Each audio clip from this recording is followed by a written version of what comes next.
Today we're going to be learning Masechet Pesachim Daf Tzadi Aleph. This is the Daf for Shabbat. We're going to start at the very bottom of Tzadi Amud Bet at the last word on the page, Ha'onein. Starting in the Mishnah, we're talking about an onein. This is someone who is supposed to bury a family member who died. Now there's a chance, we're sitting on Erev Pesach, he's supposed to bury them. There's a chance that during the burial, he might end up being mitameh lamet. So he might not be able to eat the Korban Pesach that night. Someone who is, there was a pile of rubble and there might have been somebody dead underneath, like a building fell down. And he's trying, now there's someone underneath and he's trying to find the body. Now maybe he'll be alive, right? There seems to be this assumption that there is someone there. Will you find them alive or will you find them dead? If you find them dead, then in the end, you're going to be tameh. And we're going to see in the Gemara, there's even more of a concern. Maybe you are already tameh because maybe while you're going through that pile, the dead body's underneath you. And as we know, Tumah, as long as you're not in a building, the Tumah goes up, right? So it'll go up to the heavens, which means that if you're over the pile, you might have already become tameh. Not only is it a concern that maybe you will in the future, but you might already be at this point. The whole question is going to be, can we slaughter a Korban Pesach for you when there's a doubt about whether you'll be able to eat this Korban Pesach later? You might become in the category of one of the people that gets pushed off to Pesach Sheni, to the second Pesach. Someone who was promised that they were going to take them out of jail. And then again, the assumption is, and we'll see this in the Gemara later, there's an assumption also, if you're in jail, you're likely not within the walls of Jerusalem and you won't be able to eat the meat because you have to eat it in the walls of Jerusalem. But you don't, so they were promised they were going to get out of jail, but maybe they won't. We have a sick person or an elderly person who still can eat, but maybe by the time nighttime comes, maybe they'll be so sick or so elderly, they won't be able to eat a kezayit, the amount that you need to eat, the olive bulk. Shochatin alehem, because the situation is doubt, maybe you are, we slaughter the Korban Pesach with you in mind. Al kulam ein shochatin alehem b'fnei atzma, but not if you're the only person. We can count you as part of a group, but we can't do a Korban Pesach just for you because what might happen? You can't go into a situation where you slaughter a Korban Pesach for just one person, or maybe they're all in the same group. Let's say a group of people who are in prison who are all getting out today. Can't do it because it could be they won't get out, and then you'll end up having a disqualified Korban Pesach. So you can't go into it knowing that maybe it's going to be disqualified, right? That there's a good chance. So therefore, if something happened to them, let's say, okay, so if they were included with a big group, and then all of a sudden they couldn't eat anymore, or they ended up becoming impure, it's okay. They already fulfilled their obligation because the korban was slaughtered for them before when they were still able to do it. Except for, like I said, there was an exception here, because shehu tameh mitchilato, because we can assume that he likely became tameh immediately because he could have positioned himself over the dead body. Amar Rabba Bar Huna, Amar Rabbi Yochanan. The Gemara starts off with his statement, Lo shanu ela. When we talk about the jail, the prison, what kind of prison are we talking about? Is going to limit the focus, limit the scope of this halacha. Ela beta asurim da'akum. We're only talking about a prison was a non-Jewish prison. Okay, we're going to see why in a minute.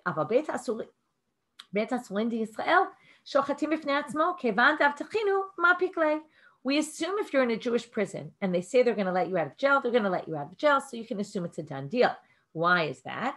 Now, they're going to bring a verse from the Torah, or actually it's from Tzefanya, from the Nevi'im, but it's really, I think, based in historical reasoning, which was that they didn't, and we see this in many sugyot, the non-Jews in that time, right, depending on where they were living and what time period, but they were oppressed often by them, and they didn't trust them, right? We have the Romans who made all these gzerot, wouldn't let the Jews keep their religion, and all sorts of other things, and you could see that there were these issues with them and some of the Gentiles in their area, and therefore, they knew that when the Gentiles say, we're letting you out of jail, you really never know what's going to be.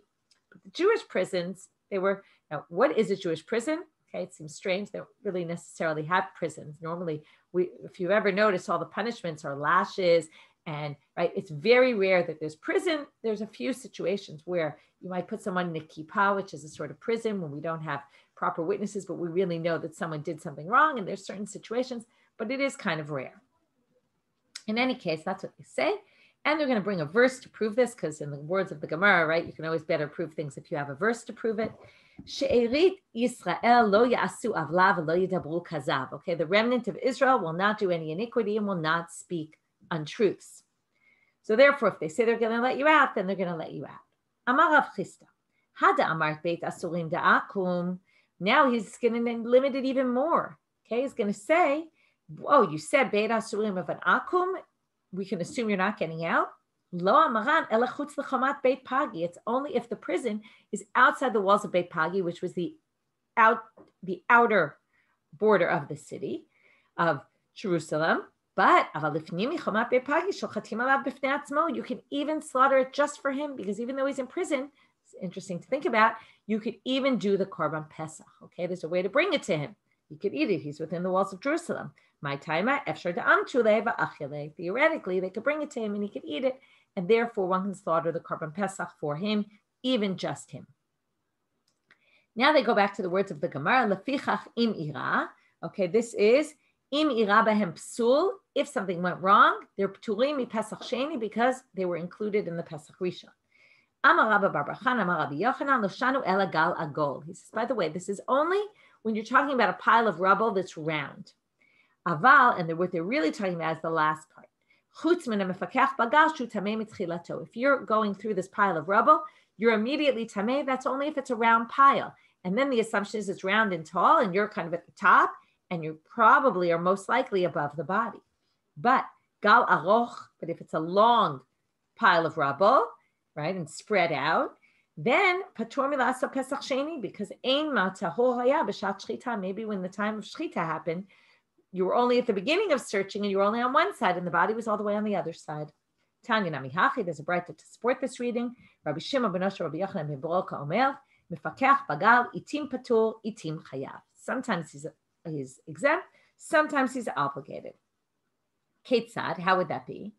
Gal agol v'nimtzei tuma tachtav chayav. If it's rounded and it turns out there was tuma underneath, then he's chayav. Gal aroch v'nimtzei tuma tachtav patur ema tahoraya b'shat shchita.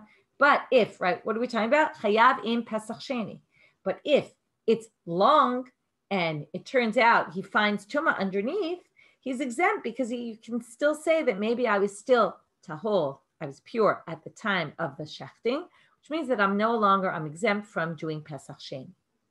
Okay, new Mishnah, and now we finally get to what we've been waiting for, which is the topic of women and the Korban Pesach. Are women obligated? Are they not? We're going to see a range of opinions. Ein shochatin et haPesach ala yachid. So we're going to get to it soon. Okay, it doesn't start with it.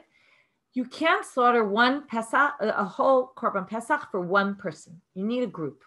Okay, that's Divrei Rabbi Yehuda.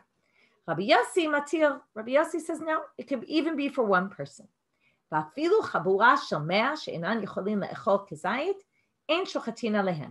He says, number one, it could be only one person.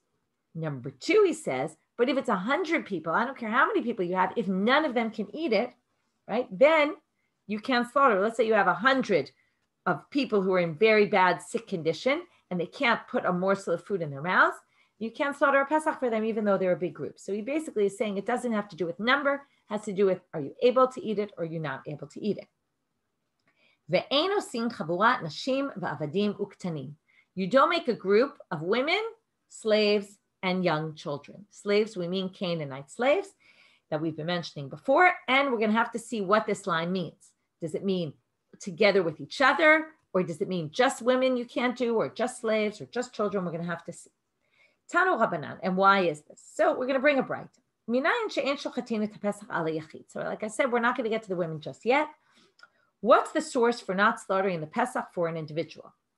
Which Rabbi Yehuda says, Talmud Lamar, lo tuchal lizbach et haPesach be'echad she'arecha. I'll add a word because it's missing the last word, but they stopped here because the word echad is the one that's important.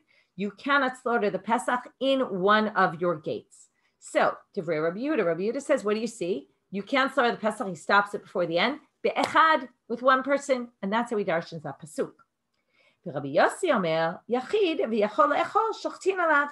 Asara ve'en yocholim le'ochlo, en shochatin alehem. Different words, but the same thing is said in our Mishnah, which is an individual who can eat the korban, no problem, sacrifice for him. A group, where you can't eat, and then none of them can eat, you can't sacrifice for them. It has nothing to do with one or not. For Rabbi Yossi, what does he do with the word echad then?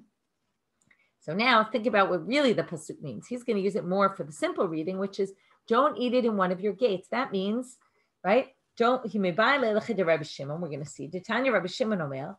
Minayin lizovech. Okay, it's lizbach.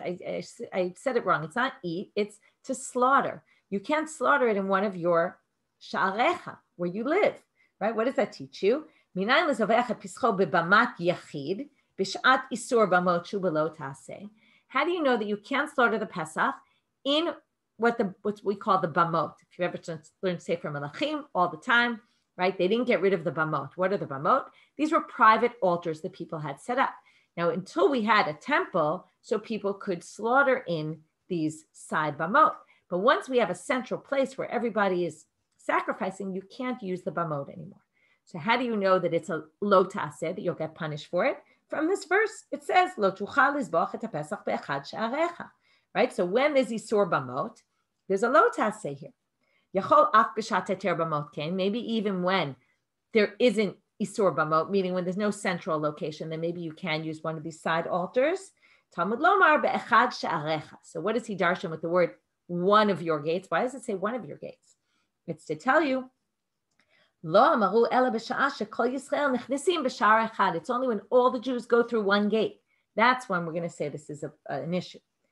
Rabbi Yehuda, so how does he get this law from? If he uses echad to teach, can't be one person, what does he do with this? Tar tishma mina. He learns two things from here, okay? He says, echad sha'arecha comes to teach you both be'echad and also that you can't do it in your own private altar. Right, which is always a question, how you can learn two things from one verse, but okay, that's what he says. So now they say, wait a minute. So let's go back to Rabbi Yossi. Rabbi Yossi, mimai de lahachi de ka'amav Rabbi Shimon. How do we know? Not how do we know, but why would Rabbi Yossi go with Rabbi Shimon and not with Rabbi Yehuda? What we basically showed, and I want you to remember, Rabbi Yossi goes with Rabbi Shimon because that's going to come up later, so you might not have paid attention to that detail. But we said, what does Rabbi Yossi do with echad? He darshans it like Rabbi Shimon, that is for isur bamot. Because later we're going to say, if Rabbi Yossi holds like Rabbi Shimon probably holds like Rabbi Yossi. Okay, so keep that in your mind when we get to later in the daf. So now, why do you hold like Rabbi Shimon? Why didn't he say, Dilma kitakama Rabbi Yehuda? Maybe it's like Rabbi Yehuda said, that echad is coming to teach you only one person, right? One person alone can't do a korban pesach. Because it says again, lo tuchal lizbach, you cannot slaughter the Pesach be'echad with one person. So Amar l'cha lo sal kadatach. He says, I don't think that's the case because the verses that talk about the korban Pesach, what does it say? Ta'aktiv ish lefi ochlo, a person according to what he eats, according to the eating. Now, ish sounds like singular, ish, one person. So therefore, he thinks the korban Pesach could be with one person.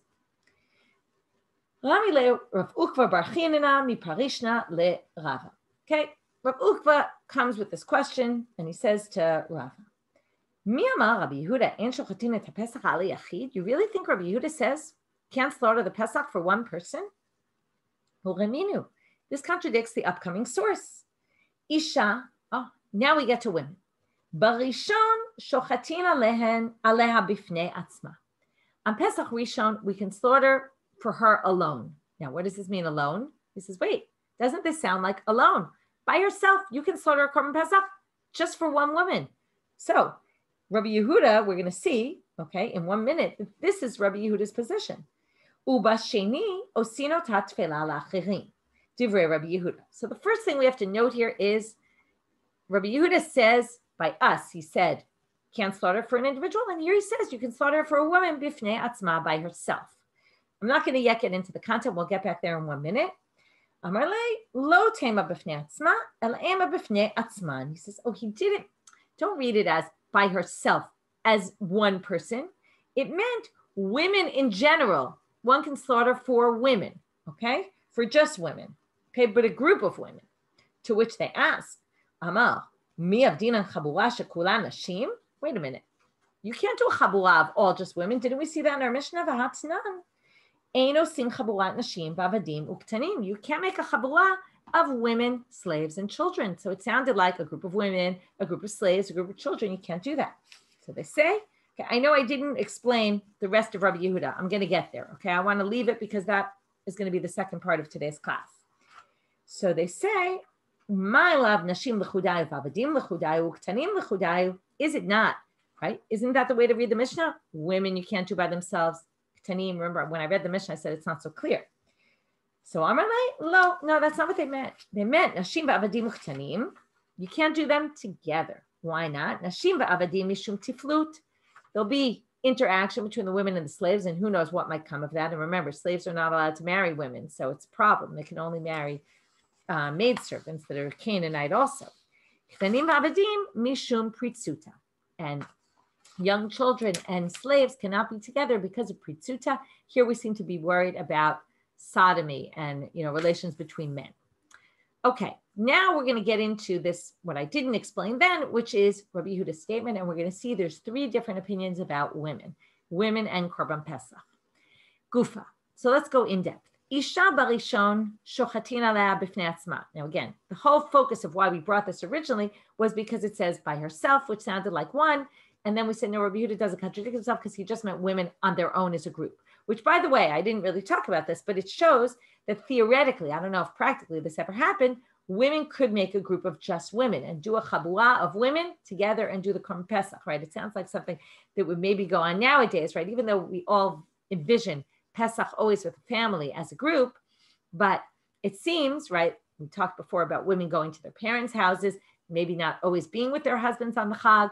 Also in Aliyah Regel, it's possible the women didn't even go and maybe they stayed home, right? It's not clear everybody went to Jerusalem, right? Clearly, the way we envision Pesach was not the way their Pesach went.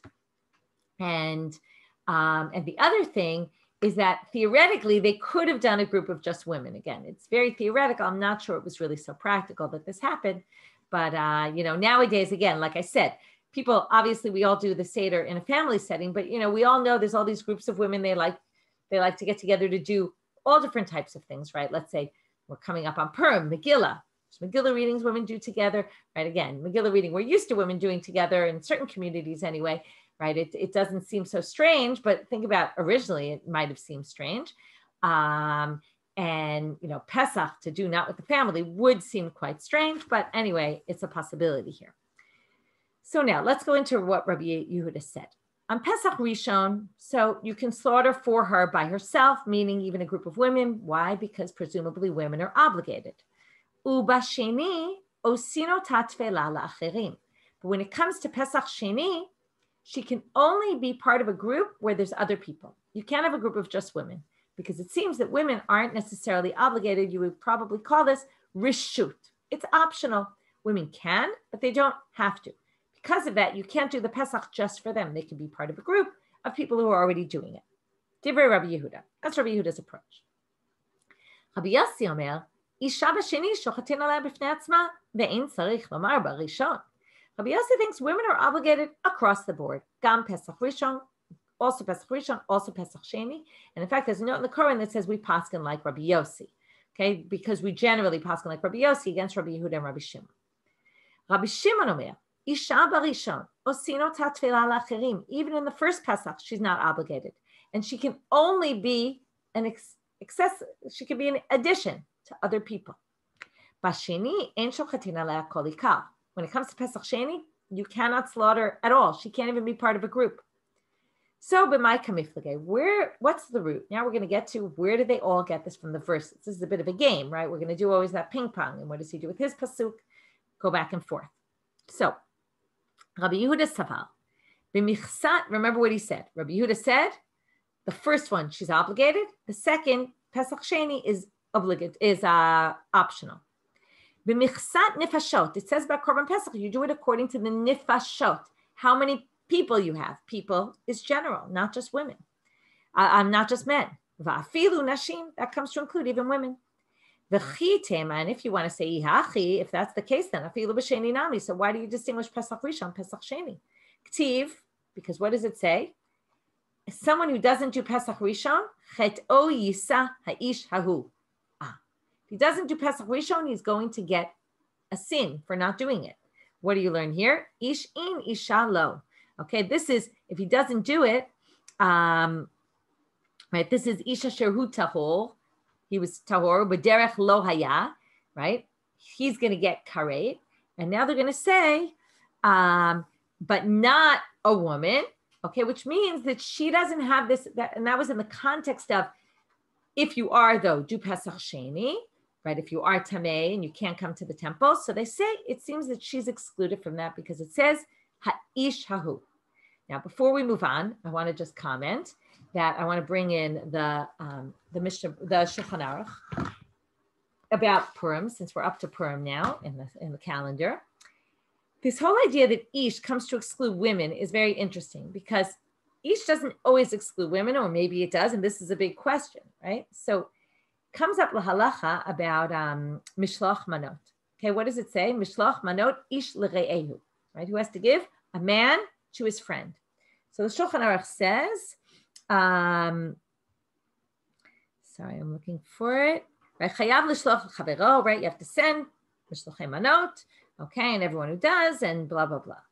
Okay, then the Mishabura. So then he says, Isha chayevet b'matanot levyonim. Okay, the Rama adds this in his notes on the Shulchan Aruch, which is the Ashkenazi notes.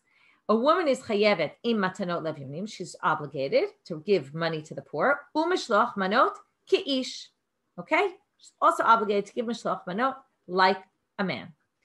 The Mishabura quotes, though, on that, the Pri Chadash, which is an Achron, one of the commentaries, who said, Di ish ktiv v'lo isha. And therefore he says, right, that maybe women are not obligated because it says ish l're'ehu. Okay, then he basically quotes other people who say, no, they were also ba'oto anes, and that includes not just Megillah, but all the other mitzvot, and there's all different reasons, but it's interesting that he quotes the ish, that there are those who say, we don't hold this way. We actually hold that women are obligated in Mishloach Manot. So people have to be careful to also make sure to do Mishlochei Manot on their own and not just through their husbands or, other people. So, or their parents. There was something else here. He said, it's going to go right. Okay, no, I don't remember what else. Okay, fine. So that's what he says there. It's just an interesting use of this ish. Does ish really exclude women or not? So here he says ishahu, and therefore it's just women, just men, not women. So then, well, if it's just ha'ish, then maybe women can't even do the Korban Pesach, like Rabbi Shimon tried to say, even maybe they can't do Pesach Sheni at all. So it says, no, ahane, when it says you do Pesach Rishon, just like all the laws of, you do Pesach Sheni, just like all the laws of Pesach Rishon, the first Pesach, that's to teach that she can at least be added to a group that's already existing. Okay, so that's Rabbi Yehuda. So we had again, Nifashot includes women, not in Pesach Sheni because it says Ish. Yes, they can do Pesach Sheni, they just don't have to because it says all the same rules as Pesach Rishon applies. So we're going to say, well, that means she can be included even if she's not obligated. Next opinion. The Rabbi Yossi. So Rabbi Yossi, who says she's obligated in both, my timer. Again, nifashot includes even women. In the Pesukim about Pesach Sheni, it says you can get karet, right, if you don't do it. And it says there, hanefesh. Nefesh doesn't mean only men. Instead of saying, right, the verb one about ha'ish chet'o yisa will get a sin. Here it says hanefesh will get. Nefesh is anyone. Nefesh va'afilu nashim. Ve'ela chet'o yisa ha'isha u'lemiute mai. So what does he do with that? Lemiute katam mikaret. Ish does comes to include something, but it excludes a minor. Ish means a fully grown man rather than a minor. A minor doesn't get karet. Good question. Why would you even think a minor gets karet? Well, maybe the parent is responsible to make sure the child eats the Korban Pesach. And if the parent doesn't, well, then maybe the karet still applies. Like maybe there's some sort of responsibility. Anyway, it's a good question. In any case, they say they're not, but the question is, why would you even need a verse to say that? The Rabbi Shimon. So now let's go to Rabbi Shimon. So again, Rabbi Yossi says nifashot and hanefesh. That includes everybody. He's not worried about ha'ish. Ish comes to exclude a minor. Rabbi Shimon. K'tiv b'rishon ish in isha lo. Even in the first one, it says ish. Later, the Gemara is going to ask where in the first, what ish is he referring to? But even apparently in Pesach Rishon, it says ish. So therefore, he excludes women from that. So if that's the case, maybe we should say she can't even be added to a group. The word michsan nefashot, which all the others said comes to include the women are obligated, comes to say women can be included, but they're not obligated. Maybe you'd say, well, then if he thinks that women are included, maybe he should include them in Pesach Sheni as well. Because the Torah limited it b'sheni. Why? Because again, in Sheni it said chet o yish saha'ish. Again, there's another limitation. That one's going to take you down to not at all. Ish in, isha lo. Now, mimai kamimayle. When it says chet o yish saha'ish hu, now the question is, why does it take it down another level? Why didn't we say ish just like in Pesach Rishon? Ish says you're not obligated, but you can. Why in Pesach Sheni did we say it means you can't at all? Right? So now they say, because what is that extra ish coming to teach you? If it's to say you're not obligated, if you're not obligated in Pesach Rishon, of course you're not going to be chayav in Pesach Sheni. You won't be obligated. So therefore, elalav mitfela. It must be coming to teach you tfela, right? That it's dropping you down even more, that only an ish is part of this. You can't even be part of it at all. Right? So again, Pesach Rishon, the ish came to say you're not obligated in the first Pesach. The second mention of ish in Pesach Sheni isn't necessary because we already know that you're not obligated. So now it's to teach you you can't even be part of it. Umay ish teka'amar Rabbi Shimon. Now, I said earlier that it wasn't clear. Where's this ish in Pesach Rishon? Inema, if you want to say it's from the kulachem ish celebet avod, everybody needs to take for each house, right? Each man takes a seh for his family, and ran an animal. Vigomel. That's coming to teach a different halacha, that ish. Damar, ish zoche ve'en katan zoche. This tells you a grown person can acquire something on behalf of somebody else. And this isn't just for the Pesach, it's just they learn it from this verse, but a minor can't. That's why it says ish here. Ish is to teach you. Each person can take a seh for his entire family because he can be mizakeotam. He can basically acquire rights for everybody, but a young child can't do that. So they can't be that ish. Ela mi ish lefi ochlo. It must be ish lefi ochlo. Now, we're going to get back to, we saw this pasuk already today. If you remember, ish lefi ochlo, we came to say that that's how Rabbi Yossi proved. He said, how do I know that we're not going to hold like Rabbi Yehuda and I'm going to hold like Rabbi Shimon? Because in the first drasha, because that it's not echad sha'arecha is coming to say one person can't do the korban pesach. It's because it says ish lefi ochlo. That means one individual can eat the korban. So he's going to take that verse and say, it must be Rabbi Shimon learns it from ish lefi ochlo is coming to teach you that a man and not a woman. Okay, so now they have a problem because Hamid Rabbi Yossi savar like Rabbi Shimon, since Rabbi Yossi explained like Rabbi Shimon. And Rabbi Yossi explained ish lefi ochlo, right? He explained the pasuk echad sha'arecha in one of your gates, which was all about isur bamot, right? Don't sacrifice it somewhere else on a private altar. Now, and then why didn't he hold like Rabbi Yehuda that you can't, an individual can't do it? Because he said, because it says ish lefi ochlo, one individual can do it. So since Rabbi Yossi there held like Rabbi Shimon, it must be that Rabbi Shimon Nami savar like Rabbi Yossi. It must go, the two are the same opinion basically, because they're both, so it must be that Rabbi Shimon also needs ish lefi ochlo for that. So he can't say ish lefi ochlo is coming to teach you ish and not isha, because he already needs it for something else. Right? And he needs it. He needs it to teach you one individual can bring a korban pesach, right? You can slaughter a pesach just for one person. So they'll say, no. You can learn it for both. Why? Amar lecha imkein nechtav rachmana lefi ochlo. My ish shma mina tarte.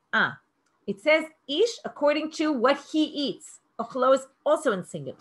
So the singular, the fact that one person, we can slaughter pesach for one person, comes from ochlo. Man and not woman comes from ish. Okay? Imkein nechtav rachmana lefi ochlo. It just could have said according to what he eats, which would be one individual. Ish lamai ish shmat minatarte. Okay, he can actually learn both, so we don't have a question. So again, we saw the proofs of Rabbi Yehuda, we saw the proofs of Rabbi Yossi. I'm not going to go over those again. Now we saw the proofs of Rabbi Shimon, which is ish and Pesach Rishon comes to say women are not obligated. Ish and Pesach Sheni comes to say women can't even do Pesach Sheni at all, even if they want it.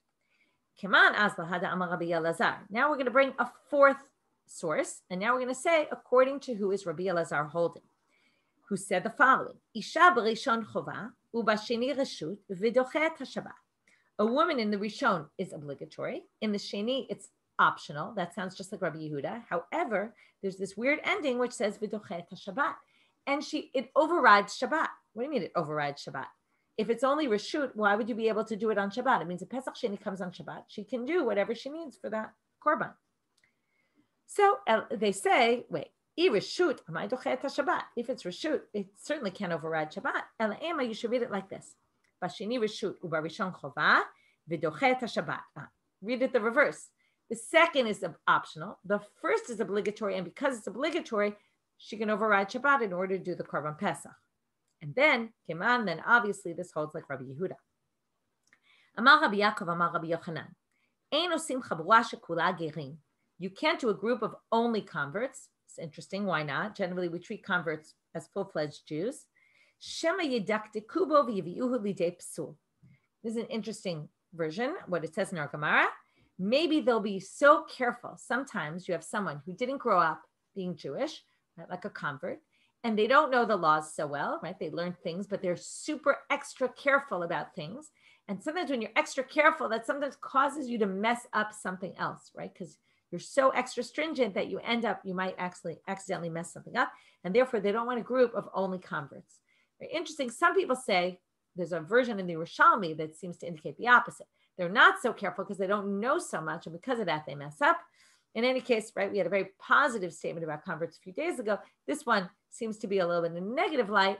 Again, it could be societally based in terms of what the converts of that generation knew, didn't know, and how they were, what their keeping of mitzvah looked like. And it could be also, again, you have to think about a convert. This is something you do once a year. It's mostly temple-based. They really had very little experience with it, and you could see why that might cause someone to get confused about things. Tano Rabbanan. Last braita for today. Pesach u'matzah u'maror barishon chova mikam ve'elach reshut.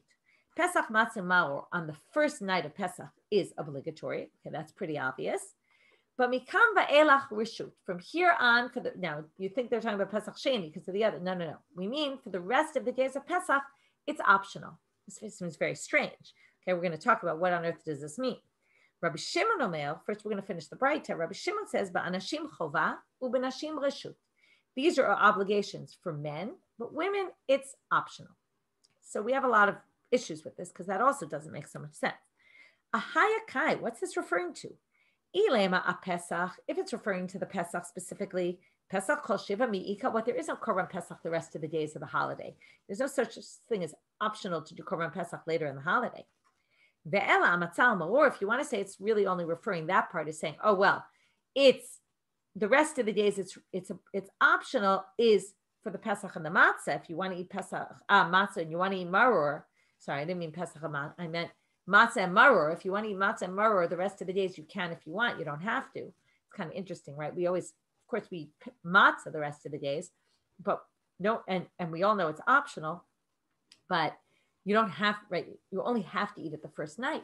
But maror, right? Who would think to eat maror? I mean, only maror is usually, most opinions actually say it's lettuce. So see, one could eat lettuce if they want, but it seems weird to talk about it in that context. But anyway, let's just assume. But then we have a problem because what does the continuation say? And here we're going to really get into all issues about women and their obligation in the mitzvot of the night. Rabbi Shimon it's optional. According to Rabbi, right? So you're going to say Rabbi Shimon thinks this is optional. Lately, Rabbi Shimon Doesn't Rabbi Shimon know that Rabbi Elazar holds? Doesn't he hold by it? That women are obligated in matzah and maror by Torah law. Shene'emar. Why? How do we know this? We saw this in the beginning of the Masechet. Lo tuchal alav chametz shivat yamim. Sorry. Lo tochal alav chametz, don't eat chametz. Shivat yamim tochal alav matzah. For 7 days you should eat matzah. Kol sheyeshno b'bal tochal chametz, yeshno b'kum echal matzah. Just like shachor and shamor, women are obligated in the lo tases, therefore they're also obligated in the ases of Shabbat, the positive commandments. Same thing with Pesach. Just like they can't eat chametz, they're also obligated to eat matzah. So if that's the case, they're obligated to eat matzah. Right? Women are part of that, so they're also part of that. And therefore, also, since matzah goes with maror, they're also obligated in maror. It doesn't say that, but that's the case. And therefore, ela ema, so how can we read this source? It doesn't make sense. So they read it like this. Ela ema, Pesach matzah maror b'rishon chova, mikam ve'elach reshut. Pesach matzah and maror on the first day is chova. The rest of the days, the matzah and maror, it doesn't say this explicitly, but they seem to mean the matzah and maror are optional. And then Rabbi Shimon omer, Pesach ba'anashim chova ba'anashim reshut. And then Rabbi Shimon comes in and says, which matches what we saw of Rabbi Shimon earlier, that Pesach, then he zooms in on Pesach. Pesach for men is obligatory, for women it's only optional. The matzah maror, of course, the women are obligated in. We'll end here and we'll pick up with the Mishnah on Sunday morning. Shabbat shalom or Shavua tov.